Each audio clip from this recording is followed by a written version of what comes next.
नमस्कार दोस्तों, मैं राजेश की Tiwari news 9 Hindi news channel के लिए आपको बहुत बहुत नमस्कार, बहुत बहुत धन्यवाद, बहुत बहुत शुक्रिया। आपका प्यार निरंतर हमें मिल रहा है। आपके द्वारा हमारा जो चैनल सब्सक्राइब किया जा रहा है, शेयर किया जा रहा है, लाइक्स किए जा रहे हैं, कमेंट्स किए जा रहे हैं, उससे हम अभिभूत हैं। ये प्यार, ये अपनापन हमें बनाए रखें। हमारी हर खबर को शुरू से लेकर अंत तक देखें, अपने परिवार के लोगों को दिखाएं, अपने मित्रों को भेजें, अपने नाते रिश्तेदारों को भेजें, गांव शहर कस्बों तक हमारे चैनल को भेजते रहें और पहुंचाते रहें। मैं आज अपनी विशेष बात में कहना चाहता हूं कि आखिर सरकारों के द्वारा बनाए गए पुल ढह ढहा कर क्यों गिर रहे हैं। बिहार में 15 दिनों के भीतर 10वां पुल गिरा, सुप्रीम कोर्ट में याचिका हुई दाखिल। बिहार के सारण जिले में गुरुवार को एक और पुल भरा कर गिर गया। पिछले 24 घंटे में सारण में पुल ढहने की यह तीसरी घटना है।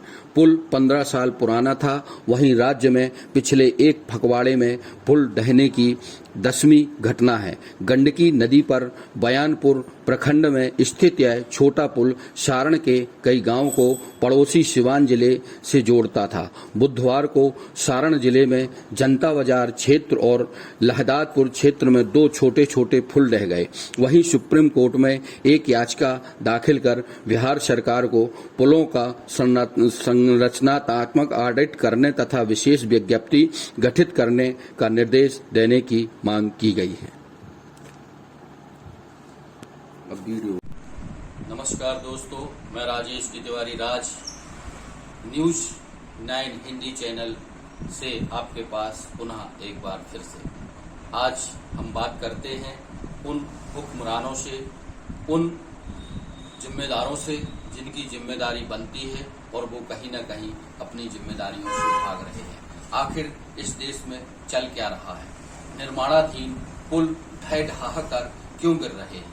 आज फिर से देखा एवं सुना जा रहा है कि बिहार में फिर से एक पुल ढह ढहा कर गिर गया है। आखिर क्यों, किस लिए ऐसा हो रहा है?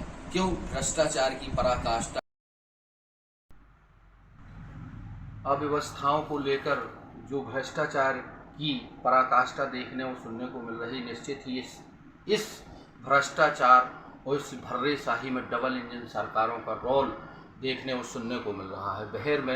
बिहार में ढह ढहा कर गिर रहे पुल एक वानगी ही नहीं, एक करारा थप्पड़ हुक्मरानों के चेहरे पर पड़ता हुआ देखा जा रहा है कि आखिर ये पुल क्यों गिर रहे हैं। एक वह जमाना था, आप यूपी के प्रयागराज जाइए, वहाँ पे जो आज लगभग 150 से 200 साल पुराना अंग्रेजों का बनाया हुआ लोहे का पुल यमुना नदी में आज भी खड़ा हुआ है शान से, और उस पे से नीचे से ट्रेन जाती है, ऊपर बसें चलती हैं, यातायात का इतना बड़ा लोड है, और इनके बनाए हुए पुल या इनके दिए हुए ठेकेदारों को आखिर इतना भ्रष्टाचार ये किसके दम पर कर रहे हैं। आज पुल ही नहीं गिर रहे हैं, तमाम सड़कें, तमाम हाईवेज, तमाम एयरपोर्ट्स के जो टर्मिनल बनाए जा रहे हैं वो भी भर भरा कर गिर रहे हैं। इसकी जिम्मेदारी किसके सिर पे है? मैं पूछना चाहता हूँ, मैं देश के प्रधानमंत्री मोदी जी से पूछना चाहता हूँ, मैं बिहार के मुख्यमंत्री नीतीश यादव से पूछना चाहता हूँ कि ये जो लगातार पुल गिर रहे हैं, इन पुलों की गिरने का क्या कारण है और इसकी जांच क्यों नहीं कराई जा रही है, इस पर FIR क्यों नहीं हो रही है? अगर इसमें सब कुछ नहीं हो रहा तभी तो लोग सुप्रीम कोर्ट का दरवाजा खटखटा रहे हैं। क्या सुप्रीम कोर्ट में ही अब न्याय मिलेगा? वैसे न्याय नहीं मिलेगा। अगर किसी के साथ कोई ज्यादती हो जाती है तो उसको कोर्ट का दरवाजा खटखटाना पड़ेगा। उसके लिए कानून के भी तो जो निचली श्रेणी है उस पर भी न्याय मिलना चाहिए। आज ये देश की कितनी आर्थिक क्षति हो रही है कि यहाँ एक ओर आप बना रहे हैं, वहाँ दूसरी ओर भर भरा कर गिर रहे हैं। आज पुल गिरने की वजह से, पुल जो गिरते हैं उनसे एक आर्थिक बड़ी क्षति तो होती है, साथ ही उन जगह को जोड़ने वाले जो आवागमन के साधन होते हैं, आने जाने के जो मार्ग होते हैं वो भी तो अवरुद्ध होते हैं। बरसात का महीना है, न बिहार में वैसे ही नदियों का शोक बड़े स्तर पर रहता है, बहुत सारी बाढ़ आती हैं। अब ऐसे में जब ढह ढहा कर 10 पुल गिर चुके हैं तो बिहार की गरीब जनता कैसे अपना जो है सफ़र तय करेगी, यह एक विचारणीय प्रश्न है। मैं पुनः सत्ताधीशों से, सत्ता में बैठे लोगों से, प्रशासनिक अमले से पूछना चाहता हूं कि इन लोगों के भ्रष्टाचार पर कब कार्रवाई होगी। मैं राजेश के तिवारी राज, न्यूज़ 9 के लिए आपके समक्ष, आप हमारा वीडियो लास्ट तक देखें, हमारी खबरों को जन जन तक पहुंचाएं, हमें सब्सक्राइब करें, हमें लाइक करें और बेल आइकन दबाएं। Thank you.